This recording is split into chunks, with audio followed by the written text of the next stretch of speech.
What is going on, everybody? It's the France, and we're here for a Smackdown live review for March 12, 2019. We are on the road to WrestleMania. We only have 3 more Smackdowns to go, and tonight was actually a pretty good episode. We had the explanation of Shane McMahon. We had Vince McMahon giving an opportunity to Kofi Kingston for a match at WrestleMania. What will that entail? It's gonna be tough for Kofi Kingston. I mean, him and the New Day came out there tonight at the end of the show and pled their case, and Kofi Kingston got very serious. When the New Day is serious, they're actually pretty enjoyable to watch. When they're throwing pancakes and acting like fucking buffoons, I just want to turn the channel or hit the mute button and wait for them and look down at my phone or look down, play a game for a second until they are off TV. But the simple fact is, I can't stand the comedy act of the New Day. It is old, antiquated, and needs to go.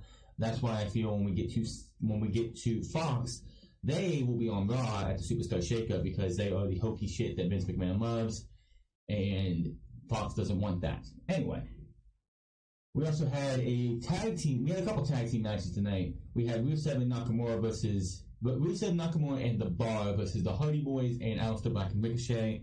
I'm hoping that Aleister Black and Ricochet is only a thing until after they're done with the Dusty Road Tag Team Classic, and then they'll be on their way. Rusev, and this has come up, and I don't know, and I hope this isn't the case. Rusev, Nakamura, and The Bar, I hope, are not lumped together in a 4-man faction to be a League of Nations 2.0. You all remember what the League of Nations was there for in the beginning, which was, of course, to put Roman Reigns over on his way to WrestleMania, and that's exactly what they were for. The League of Nations was a terrible gimmick, and of course Kevin Owens was supposed to be a part of that, and luckily he got sick, so he couldn't be in it, and it saved his career. Outside of Sheamus being in a tag team with The Bar and Rusev floating as a popular babyface and with Rusev Day for a bit, the League of Nations killed pretty much he killed Wade Barrett. He was gone from WWE not too long after that. Alberto El Patron was gone from WWE not too long after that.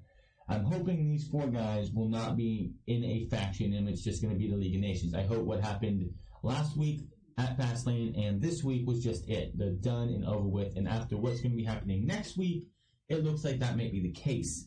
We'll have to wait and find out.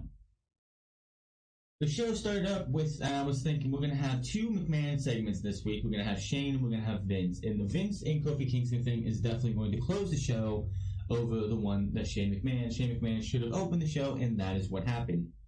Shane McMahon is booed heavily as he stands and waits in the ring with a mic. A "you suck" chant starts up. Shane calls Greg Hamilton back into the ring and makes him announce him as the best in the world because the best in the world trophy was sitting on a pedestal in the middle of the ring. Crown Jewel happened in November.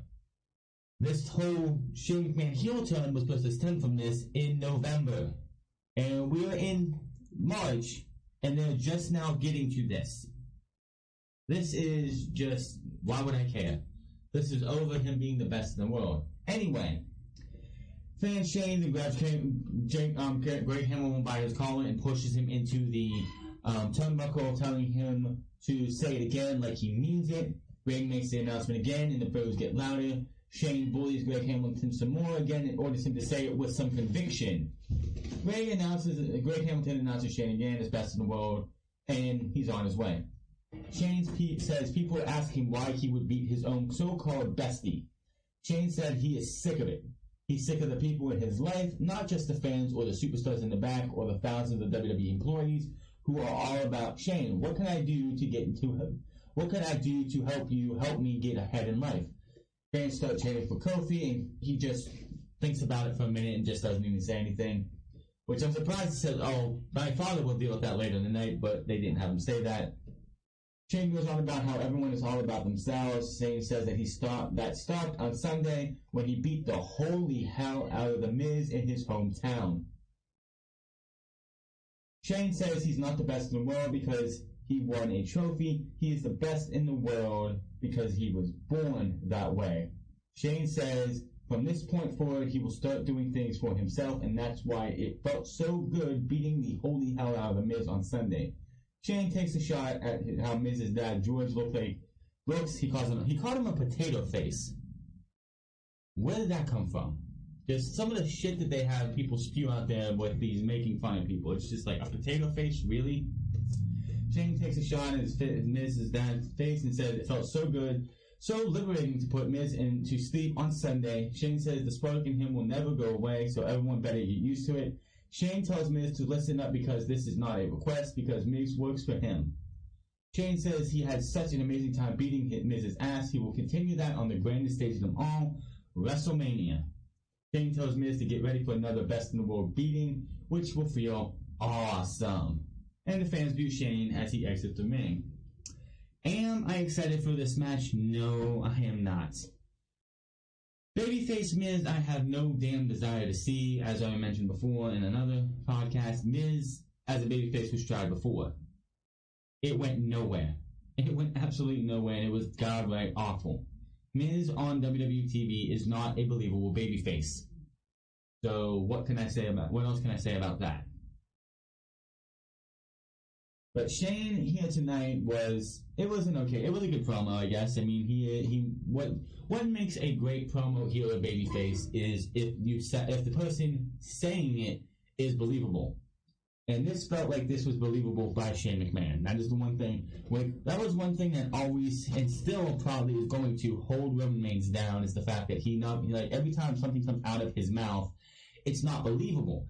You can tell he's reading from the script. You can tell that everything what he says is not something he actually believes. Just like when Charlotte came out a couple weeks ago and was talking about how she is the best, or she would talk a big game on herself and ooze over what do I want to say, talk about how she's one of the best, she's the greatest woman of all time and stuff. It's because she believes that. That's the one problem with a lot of these men and women in WWE is they cut a promo and you don't believe them. Shane felt very believable here, and I wonder how The Miz is going to respond probably next week. Aleister Black and Ricochet and the Hardys versus Rusev, Shinsuke Nakamura, and The Bar. This was a nothing match. I don't know where they're going with this. I'm still waiting to see this multifarious gimmick of Matt Hardy to take him to a different entity of his career. So far, all we've seen is the Hardy Boys Matt Hardy from 1999 to 2002. Still waiting to see Big Money Matt version 1. Matt Hardy back to Broken or Wogan, and this trucker gimmick that he had in that video where he showed that all these gimmicks are going to be used, and they even did a video. He even did a video on his website, on his YouTube page, of reintroducing Big Money Matt, even though he used video footage from his Impact Wrestling days with Big Money Matt, which is where that gimmick was most famously used. As I said, this match was a formulaic 8-man tag match, standard tag team match, and then we get halfway through it, we get to the go home portion of the match, and all 8 men get in the ring, they brawl, and Matt trades shots with Sheamus, everyone starts brawling with each other in the ring. The New Day, out of nowhere, Kofi, Biggie, and Xavier Woods run down in the ring bell and hit the ring to join in. The referee calls for the bell. After the bell, the New Day start clearing the ring. Aleister Black, Ricochet, the Hardy Boys were on one side and weren't a part of this. You really had the New Day beat down the other 4 men. They really didn't do anything to the Hardy Boys and Ricochet and Aleister Black, because why would they? They were both all 7 men are baby faces, and you don't want to have baby faces beat down baby faces. It just doesn't look good in WWE. After Biggie ramps Cesaro back into the barrier, the New Day works on Rusev and Nakamura in the ring. Now, while the others are down on the outside, Kofi ends the beatdown with a Trouble in Paradise to send Rusev out of the ring. The New Day get hyped and stand tall in the ring as the music hits. So, this will lead in... I don't know where this is going. I know the New Day are going to be here later in the night. They will be part of that Vince McMahon opportunity for Kofi Kingston later on. I don't know if they're going to be if we're going to get a multi-team tag team match at WrestleMania with the Usos, the Bar, the New Day, Biggie, and of course Xavier Woods, the Hardys, Aleister Black, and Ricochet, which I think are going to be on the Raw side, and the Bar, or whatever. But after this, we go straight to back, and you see a darkened room with a little bit of metal light, a little bit of light on it with some smoke and fog, and you see the Smackdown Tag Team Champions, the Usos, walking down a set of steps. They give the New Day props on trying to take what they want. They mentioned the other tag teams are the Bar, the Shinsuke and Rusev, the Aleister Black and Ricochet tag team. But they wondered which team will run up on them for the titles and the title shot at WrestleMania. They send a warning to everyone, but they do mention that there's one team out of all those that they want to face. They say they're brothers like us. Well, one says they're brother like us, but the other one says, but they're not a team like us. And I have a feeling, and I would love to see this, Usos, Hardy Boys, because the rumor has been that the Usos contract is up after WrestleMania. Could we see the Hardys versus the Usos at WrestleMania for the Smackdown Live Tag Team Championships, with the Hardys winning and that being the final match for the Usos leaving after WrestleMania? That, in my opinion, would be an excellent match. I don't want to see another multi-man match. We're already going to probably see an Intercontinental title and a U.S. title multi-man match if it's not John Cena versus Samoa Joe at WrestleMania. So I would really want to see just a tag team, a one-on-one, a 2-on-2 tag team match. I don't want to see an 8-man tag, a fatal 4-way tag team match or a final 5-way tag team match. I just want to see Hardys versus Usos, and that's it. If this is the last WrestleMania for the Usos, because quite honestly, if they face the Hardys at WrestleMania, that's pretty much the only thing they haven't done in their careers. They dropped the titles to the Hardys. The Hardys contract has already been re-upped by the WWE because they had a 2-year contract with a team, a WWE option, not a Hardy Boys option, but a WWE option that if they wanted to re-up it, they get a pay raise, but WWE would keep them for another year. So the Hardys are with WWE till WrestleMania 21. But I'm sorry, not 21, 36. WrestleMania 36 around that time. So if the Hardys beat the Usos, that could be it for the Usos and they move on, and I think that would be awesome. Come out and we have Randy Orton for the next segment. This was an excellent segment. Randy Orton and AJ Styles absolutely killed it on this night. We have rumors of AJ Styles and Randy Orton at WrestleMania. The match was not 100% confirmed on this night, but it was definitely teased out for these two. And Randy Orton is the perfect guy to go over and take shots at AJ Styles for his coming into the WWE from his time in 2002 all the way to before he came to WWE. And AJ Styles is the perfect guy to come in and rebuttal back by saying, yeah, well, I was doing that. You were here getting helped all the way. Definitely an awesome promo. If you haven't seen it, go find a way to check it out because it's definitely a great promo. I'm going to do my best to highlight it, but it was definitely a great promo. He's in the ring and he says he wants to get something off his chest. He says, this is the house that AJ Styles built, huh? AJ Styles, Orton said in 2002, he was making his WWE debut while AJ Styles was wrestling for $10 per night in a local gym with 12 people in the crowd. In 2004, AJ was working bingo halls while Orton was becoming the youngest WWE champion. In 2005, AJ was in Florida getting a tan with Dixie Carter, which people are really surprised the fact that Dixie Carter was mentioned by Randy Orton on WWE TV. This isn't WWE pre-WWE Network era. This isn't WWE pre Dixie Carter in charge of Impact Wrestling era. Impact Wrestling and WWE are on good terms nowadays. They can mention WWE can take shots at TNA all they want now. This isn't one of those things that Vince McMahon is not going to acknowledge his quote-unquote competition, because quite honestly, Impact Wrestling is not competition. It never has been, and it never will be. So anybody who's really surprised that he mentioned Dixie Carter, I'm not. I thought it was funny.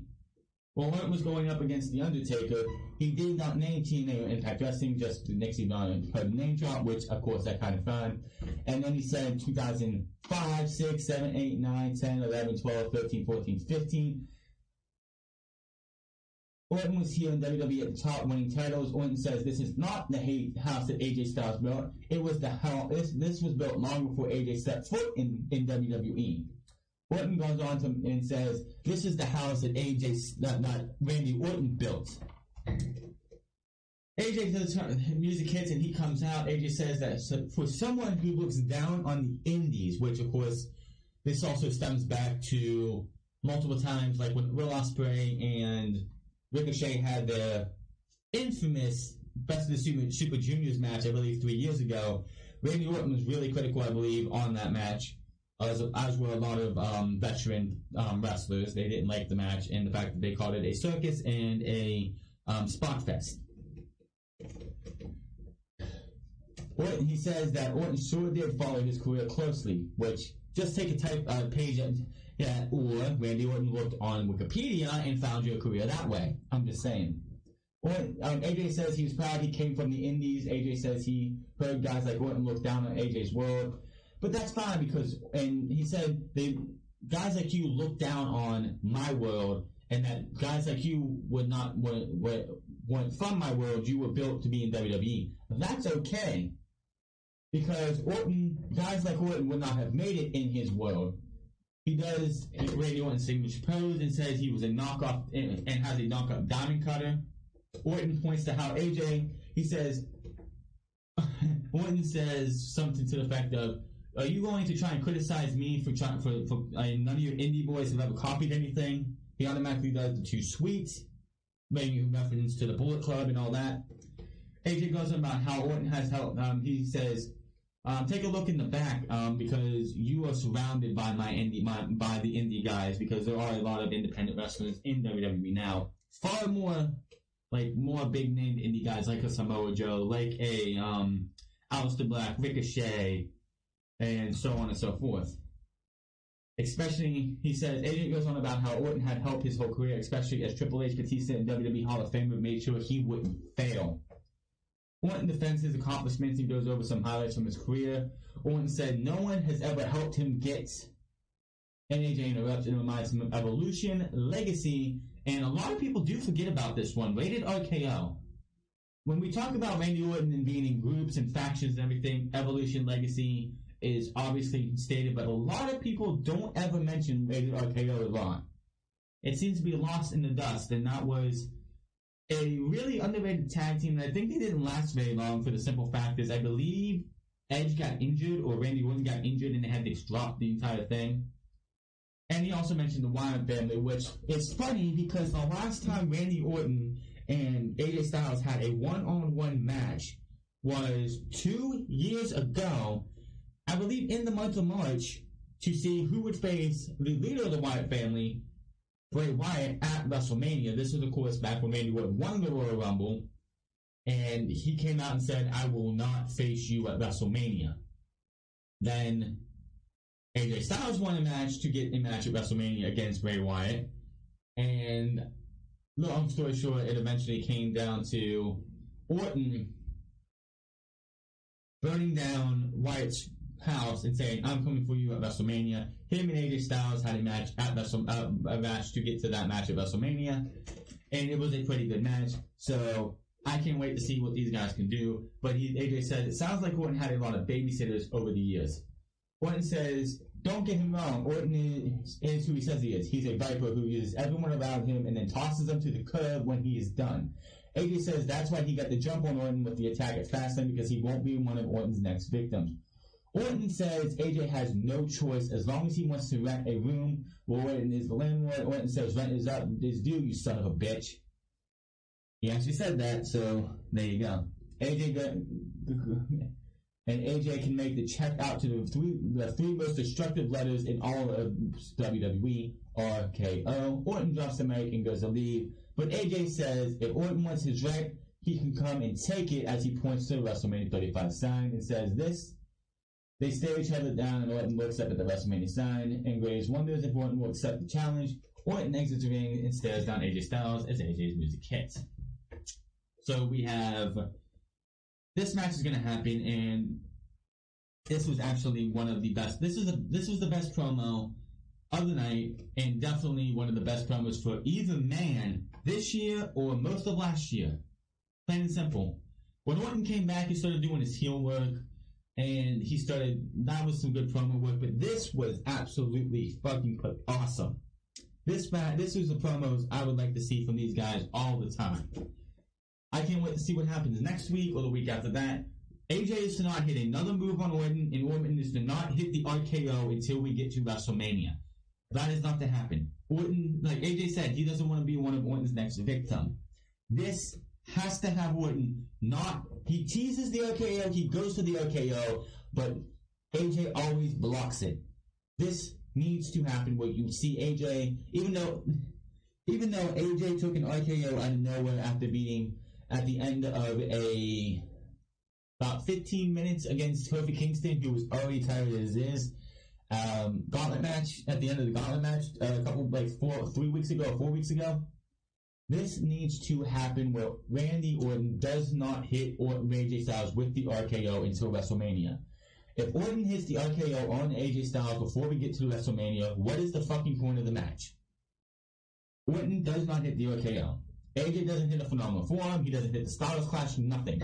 They can tease going for these moves, but neither one of them hits them until we get to WrestleMania. That builds intrigue of who's going to strike first.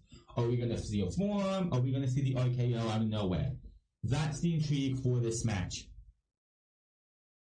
They recapped Harlem Heat, and they showed some Twitter reactions to Booker T and Stevie Ray going in the Hall of Fame. I gave my thoughts on that last night. Go check out my Raw review for that. Asuka versus Sonya Deville for a singles match. And I was starting to think that, this is going to be what they do. And I'd say I'd rather see Sonya Deville versus Asuka at WrestleMania over a Lacey Evans, which who gives a fuck? By the way, holy shit, there was no Lacey Evans tonight unless I missed something. Maybe Lacey Evans on Monday Night Raw. She was not on Smackdown tonight as far as I remember. And I'm looking at these notes. I'm pretty sure Lacey Evans did not show up tonight. Let me see. Yeah, I don't see any Lacey Evans tonight, so that is like a first. Here's the thing. Again, nobody cares about Lacey Evans. If she's on Monday Night Raw, good. She's going to be nowhere near the Women's Championship for a long time. Just saying. Sonya Deville was out here with Mandy Rose. This match went about 4 or 5 minutes, if that. Sonya Deville did dominate Asuka a lot in this match, and she loses because of Mandy Rose. Asuka comes and goes for Deville, but she drops Rose instead. Deville rocks Asuka and sends her to the back, fighting in herself from the apron. Deville, Rose is down. She is trying to get herself back up, and she pulls the ring mat, it seemed like, and Mandy Rose ends up slipping and going down. This leads to Asuka applying the Asuka lock for the tap-out submission. After the match, Asuka celebrates as the music hits. Rose looks on the ground. Rose goes to leave the ringside area, and Deville stops her. It appears Deville wants to apologize for messing up, but Rose turns and keeps walking up the ramp by herself. So, exactly what the fuck are we doing with this? You have a tag team of Fire and Desire. You need women's tag teams to make these titles legitimate. I would rather see these two in a fatal four-way at WrestleMania over the Iconics. By the way, when the Iconics, and I'm going to keep saying this every time they come on, when the Iconics are on TV, I am thankful for a fucking mute button. They are annoying. They are so just, I want to put my fingers into my ears and just rip and just pop my eardrums. They are so bad. Absolutely bad. But I don't want to see a feud between Mandy Rose and Sonya Deville. They are great together, and if you break them up, what's the fucking point? But it looks like Mandy Rose is the leader or the one wearing the pants in that relationship between those two, because she fucked up on Sonya Deville. Sonya Deville slipped because of Mandy Rose, and Mandy Rose is pretty much blaming Sonya Deville. Backstage, the Iconics, Billie Kay, Peyton Royce, they take shots at Mandy Rose and Sonya Deville. They dressed the women's tag team champions, Sasha Banks and Bayley, wondering where they're at. Billie and Peyton Royce say Banks and Bayley can't run from them forever, and if they are looking for their next title defense, it's here. They do their iconic and their little pose, which is so stupid. Fuck them. Don't give a shit. They are absolutely irrelevant. If I had to pick a SmackDown team again to go into WrestleMania to face for the tag team titles, it would be Fire and Desire, plain and simple. I like the name too, Fire and Desire. I'm just saying. We go to the ring and out comes Becky Lynch. She's using a crutch for a second. She stops on stage and just says, "Oh, I don't need this bitch no more," and just tosses it. I wish she would just, like, the knee injury needs to go away. It's not legitimate. They're just having her want to be in. They're trying to get her sympathy, so when we go into this match, it looks like there's no fucking way Becky Lynch is going to win the match. And lo and behold, she wins the match. She's the only right answer. And if this is the main event of WrestleMania, she has to walk out the winner. We come back. They've been doing this too. They have someone's music hit, and they come out, and they get to the ring, and then we go to commercial break. They did it for Randy Orton. They did it for Aleister Black. They did it for Vince McMahon later on. They did it for Becky Lynch here. It's just they're trying to keep you intrigued. And this was at the Becky Lynch did come out right at the end of the first hour. So how do you keep people invested for the second hour? Boom! The man is on TV. Let's see here. Let me see. Becky says it feels good to walk down the ramp on her own 2 feet for a change. She says everyone got brave when she got hurt. She mentions the recent injuries, suspensions, and her other issues she went through. But the man is back on her own 2 feet, and back in the main event of WrestleMania. Becky says, let's not forget this is the match that she set in motion. She picked Rousey, then Flair was put in by Vince. Becky says she had to earn her spot in the match, not once, but twice. Once by winning the Women's Royal Rumble, and then the second time by playing Ronda Rousey like a fiddle. I fucking loved her saying that. That is just awesome. Becky asked if we know how hard it is to play mind games with a woman who has no brain, but she did it. She got Ronnie so wound up that she did her bidding for her. Becky thinks Rousey calling her a little weirdo and says she will pay her back by taking her title and ripping her arm off at WrestleMania. Becky goes on and says she will retake everything they tried to take from her to give her someone else at WrestleMania. Out comes Charlotte Flair, as she would. While Becky was out getting arrested and suspended, trying to stay out of the ring, Flair was putting in all of the work. Flair says it's one thing for being hot for 6 months, but she has been hot for 4 years. Charlotte, no you have not. Flair says the universe supports Becky because they feel sorry for her, like Flair felt sorry for her, like Rousey felt sorry for her on Sunday at Fastlane. Flair says Becky got a handout no matter how she tries to spin it. Flair says this one I'm like, you're talking out your ass, aren't you, Charlotte? She says she has never seen anyone do so well to try and take so much credit. When I think with somebody saying that, I think of Charlotte Flair, I think of Alexa Bliss, I think of Carmella when she was the women's champion, who did very little to try and take credit as being a credible champion. I don't think of Becky Lynch when it comes to that. I think of Charlotte, Carmella, when she was a blonde heel, and Alexa Bliss. Alexa Bliss is the worst offender, mind you, the worst offender of that list. Becky's not there. She's worked her ass off for 4+ years to get where she's at, while Charlotte's been handed opportunity after opportunity after opportunity. Went away for about a month and a half after dropping the Smackdown Live Women's Championship to get her boobs fixed. Came back and got a title opportunity without like that. So yeah. Becky tells let me see here. Becky says calls Flair stupid plastic dope and goes on running her down. Becky says Flair had the division for 4 years but did nothing with it. Exactly. Now they're in the main event, WrestleMania, thanks to Becky coming along, actually because of Ronda Rousey. Becky says we never needed the queen, but we needed the man. Drops the mic and raises her fist. Well, she raises her fist and drops the mic and just holds it there as her music hits. Flair stares her down from the stage. So, pretty good promo between those two, not a bad deal. It's all like this storyline between Becky and Ronda and Charlotte Flair has been so muddied down with all the twists and turns that I swear Vince Russo booked most of this entire storyline. It just feels like a Vince Russo type storyline. Oh, bro, we're gonna have a swerve here. We're gonna take Becky out. We're gonna put another woman in. We're gonna suspend her, and then we're gonna unsuspend her. We're gonna suspend her again, and then we're gonna have her get arrested. It feels like a fucking Vince Russo. I can't do a New York accent. I'm a guy from Ohio, so I can't do a New York accent. But that's my terrible Vince Russo impression. It just feels like Vince Russo has been in Vince McMahon's ear. It just, I just want promos. They're not to have matches anymore. No more beating the hell out of each other. We talk, and that's it. Yeah, I got 3 Smackdowns, 3 Raws, and let's just go from there. All I want to say is, how about this? Ronda Rousey, Becky Lynch, Charlotte Flair don't show up until the go-home shows. They can just run video packages if they have to. Their match is built. We have to use this time between the next 3 weeks for other matches to be built.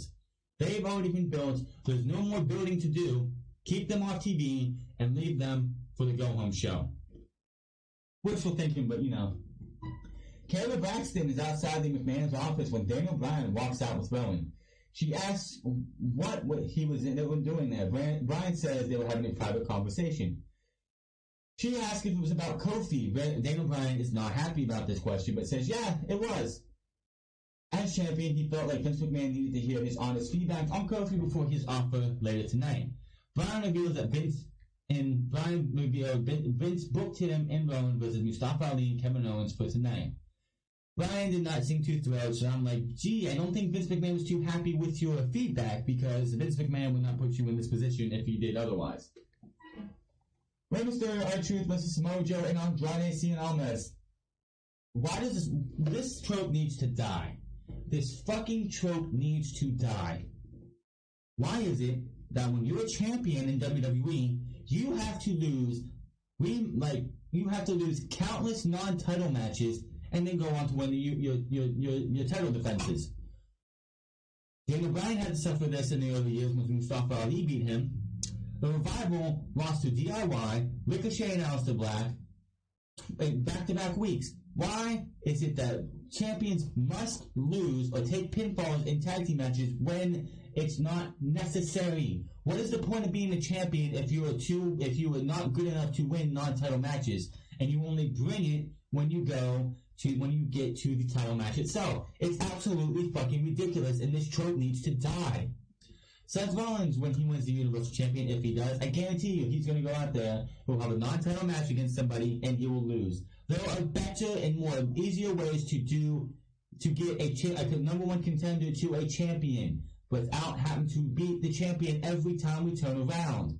The whole reason Aleister Black and Ricochet got a number one tag team championship match on Raw 2 Mondays ago was because they beat the Revival the previous week. So this match was a good match. It was a great tag team match until we got to the finish. I don't know who thought this was great. By the way, finally, somebody fucking said it. Finally, somebody fucking realized that John Cena is 6 years younger than R-Truth.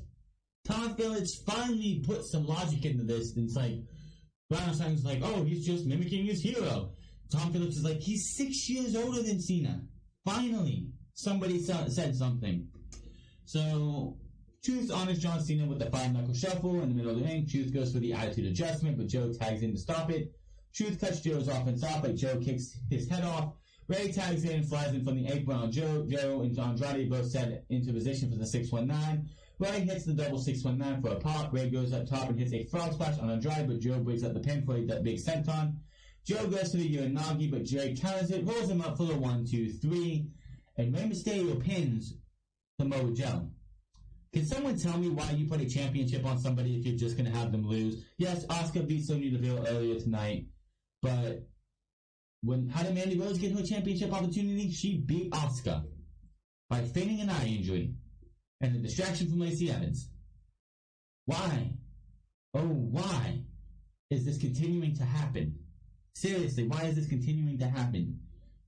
I really started noticing this back when Wade Barrett would ever win a championship, because every time Wade Barrett won the Intercontinental title, which I think is the only title he held on as a singles championship, he'd win the title. If he held it for 6 months, or 3 months or so, he'd lose every single non-title match, but he'd go out there and win a championship match until he finally lost it, usually due to injury. This needs to fucking stop. It does not help your champions whatsoever. Daniel Bryan, before Fastlane, took the pinfall in a tag team match when it was Kofi and Kevin Owens versus Rowan and Daniel Bryan. Who took the pinfall? Daniel Bryan. Who took the pinfall tonight? Samoa Joe. This trope needs to die. These champions don't feel credible if you just have them lose non-title matches. It makes no fucking sense. If you want to have Rey Mysterio face Samoa Joe for the United States Championship at WrestleMania, do a #1 contenders match. How fucking hard is that? We hardly see those. It's always, they beat the champion, so they get a championship opportunity. Enough of it. Enough of it. Seriously, this is fucking pathetic. After the match, Ray hit the floor as his music hits, and Furious Joe gets up to his feet. Joe snaps and nails the Uranagi on both R-Truth and Andrade Cien. Ray's music resumes as he and Carmella check on Truth on the top of the ramp. Joe stares him down from the ring in a pissed off face. Again, this trope needs to die. The championships are supposed to mean something. Well, how are the champions going to feel credible if they keep losing non-title matches? Build your champions up. Don't continue to have them lose. God, it's fucking pathetic. Kevin Owens and Mustafa Ali versus Daniel Bryan and Rowan. This match was very short. I thought this match was going to go a little bit longer. I felt like this was going to bleed into what was going to happen later, like for the Vince McMahon thing. I figured we might not have a singles match, Kofi versus Daniel Bryan at WrestleMania. It might lead to a 4-way, Mustafa Ali versus Kevin Owens versus Daniel Bryan versus Kofi at WrestleMania. That did not happen, but Rowan beats Mustafa Ali in this match. Owens goes for a cannonball, but Rowan cuts him off, sends him into the barrier. Ali and Bryan go at it in the ring now. They trade roll-ups. Rowan tags in as Bryan runs it into an uppercut. Ali doesn't see the tag. He goes for a springboard, but gets caught into the chokeslam, which they're calling the Iron Claw. For the 1, 2, 3, Rowan and Daniel Bryan. Eric Rowan and Daniel Bryan are your victors. I wish Mustafa Ali wouldn't be taking the pinfalls now. I know he took it people. There were people like, it made sense for Mustafa Ali to take the pinfall in the triple threat match. Why? Because Kevin Owens just came back. So did Mustafa Ali. Mustafa Ali just came back from a concussion. Why are you making him take the pinfall? Why did he take the pinfall tonight? Why can't Owens take the pinfall? After the match, Rowan and Bryan make their exit as the music hits, and out comes Vince McMahon. He walks down in the ring to present his WrestleMania offer to the New Day, and we go to commercial. Back for break, and Vince is in the ring. He's here to give us what we want. Bullshit! Vince McMahon. Every time Vince McMahon says, I'm here to give you what you want, I just want someone to edit the video, he says this, and just have shit coming out of his mouth, because that's all it is bullshit. All it is bullshit. It's coming out of his mouth. Fans have a little pop. He shows us a video tagged of Fastlane where the New Day tried talking him into putting Kofi into the WWE title match to make it a triple threat match, and it ended up being a handicap match. Kofi says people hear the fans hear him what he wants. Vince did that. He did exactly what he said he would do at Fastlane. He gave Kofi a chance to compete, and he failed. Vince says he does things like this for a reason, and when he speaks, you better listen, because he does these what he does is these are teachable moments. Vince goes on about teachable moments, and then so you teach us every week that Monday Night Raw is trash. So why should can we stop doing that? Can we stop having teachable moments, please? The New Day enter the ring as the music hits and the fans chant for Kofi. Biggie says they are not in the mood for Vince to teach them a damn thing. I love Vince. I love the New Day as serious. The jokey, fun-loving shit needs to go. I love this New Day. Which says they're done watching what they say because Vince McMahon told them to watch his damn mouth. Biggie goes on about how they always do what they ask. Which says they never book the system, then they still get treated like garbage by Vince. Dude, you do realize you're not the only one in this boat. Everyone who does what they're told is still treated like garbage unless you are Roman Reigns. Vince McMahon will treat you like garbage if he feels like it. Biggie says Kofi has been here for 11 years and he deserves better. He deserves more. Vince Burns backs about how no one deserves anything. True statement. He doesn't deserve anything. He created WrestleMania, Raw, Smackdown. He feels like he's created heaven and earth, but you don't earn anything in life. You earn things. Biggie says this is bigger than their opinion. They're bigger than the New Day. Bigger than Vince's damn ego. I bought that this one. Vince says there is nothing justifiably bigger than his ego. I thought that was hilarious. Wood says they deserve because they earned. Wood goes on about Kofi never being given his proper shot at the WWE title, and that's just one of many reasons why he deserves a match at the title now. This is exactly true what Vince McMahon says here. He ends up praising Kofi, calling him an extraordinary representation of the product. So Vince says, let's face it, one day Kofi will go into the Hall of Fame, but he won't go in by himself. He will go in with the New Day. Vince says Kofi is pretty smart, and at his age, he has these two young bucks with him so he can take the glory while they do all the work. Vince goes on and says Kofi isn't up to par and isn't championship material. I agree. Vince says he was talking to Daniel Bryan earlier, and I did not want to hear this out of his mouth, but I knew it was coming.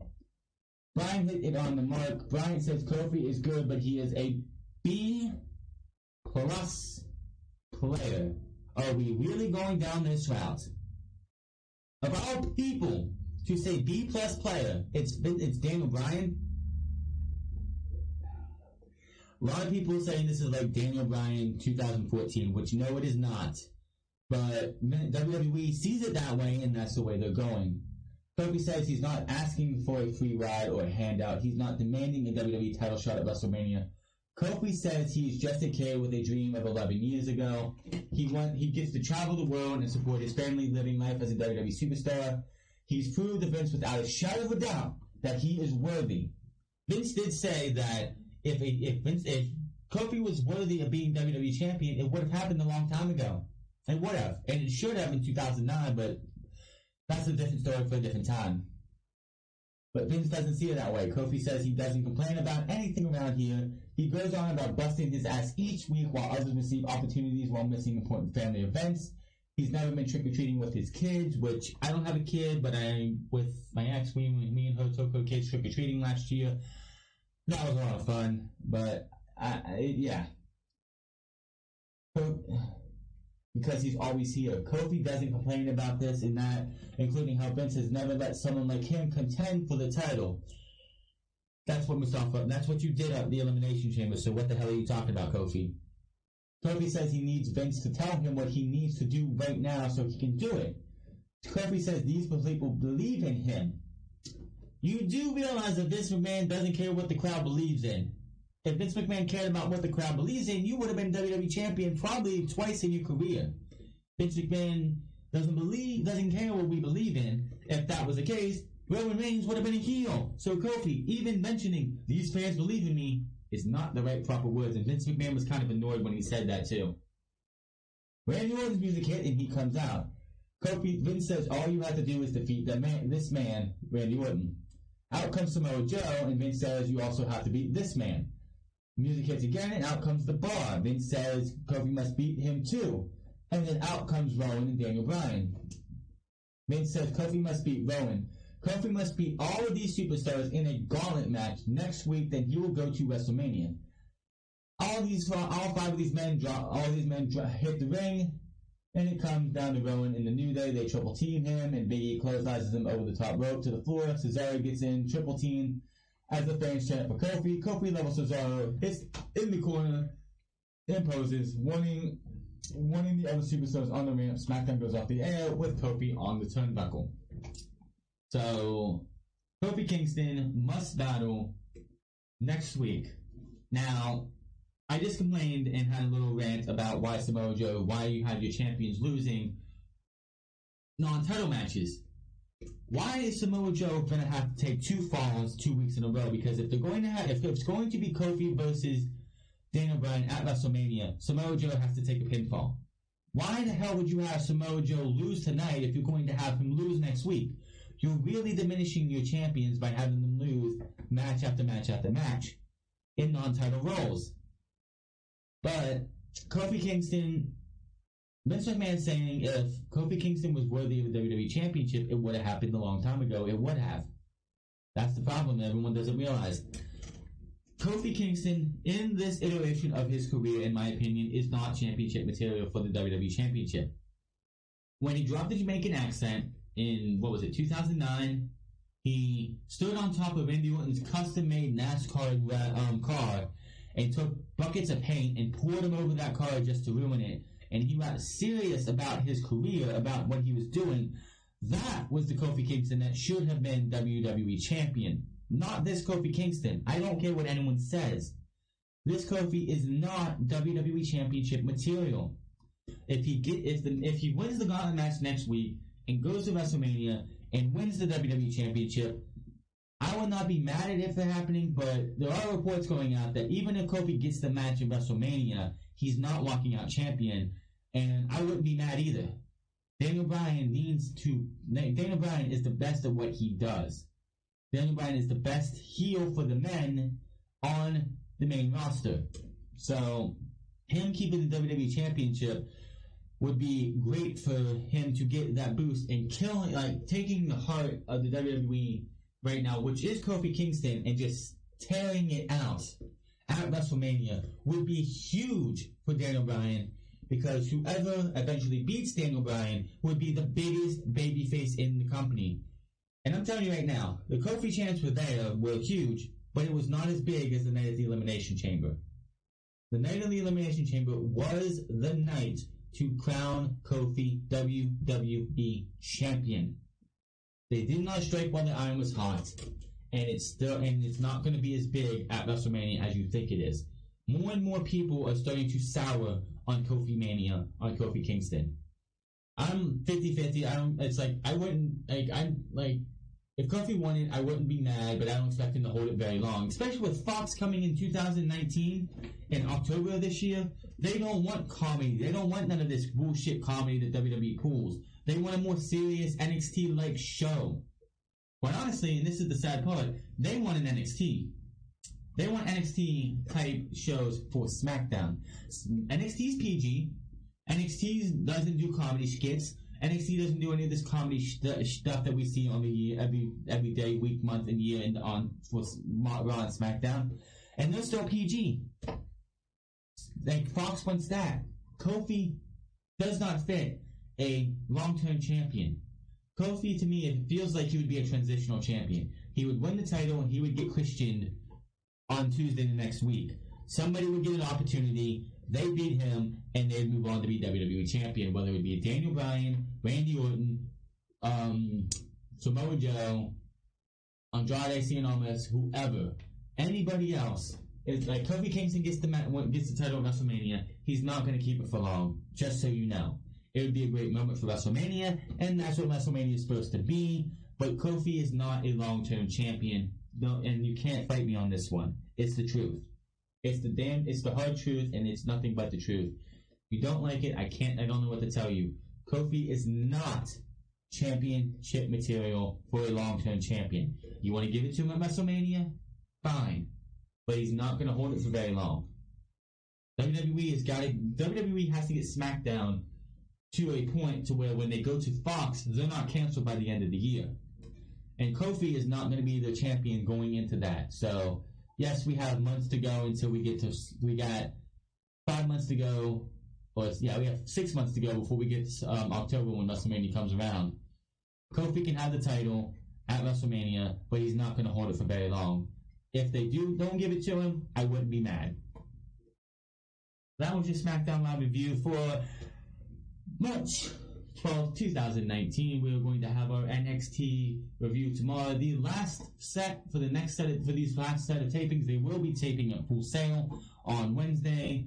It's going to go hard because Tommaso Ciampa is out for the foreseeable future. Will Tommaso Ciampa make a appearance at the next set of tapings going on this coming Wednesday, which will be about 3 weeks? Yeah, 3 weeks tapings as we get ready and close to NXT TakeOver New York. And what are they going to do with the NXT Championship? We will discuss probably tomorrow. Well, but until then, hit that subscribe button, comment down below, like or dislike this video. Find me on Twitter at TheFront. Find me on twitch.tv/TheFront08, and I will see you guys tomorrow for NXT, and then I'll see you, of course, on Saturday.